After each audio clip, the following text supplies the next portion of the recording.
Good morning everyone. তো এখন বাজে সকাল 7:15। তো আমার আজকে একটা আর্জেন্ট অর্ডার ছিল, তো সেটা এখন রাত্রিবেলা আমি ক্রাম কোডিং করে রেখেছিলাম। এখন ফাইনাল ফিনিশিং দেবো, যেহেতু খুব সকালে মানে মোটামুটি আমাকে বাড়ি থেকে 9টার সময় বেরাতে হবে। কেকটা নিয়ে লোকেশনটা রয়েছে বেলঘরিয়া স্টেশন পর্যন্ত। গতকালও একটা কেক রেডি করেছিলাম, সেটাও সে নিয়েছে, আর আজকে সকালবেলা তাকে দিতে হবে এটা 10টার মধ্যে।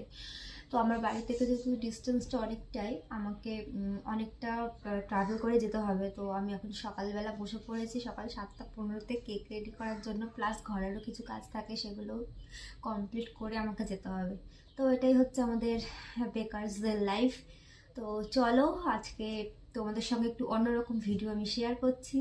এরকমভাবে ভয়েস দিয়ে তো কখনো কথা ভিডিও করা হয় না। তো খুবই সিম্পল একটা কেক,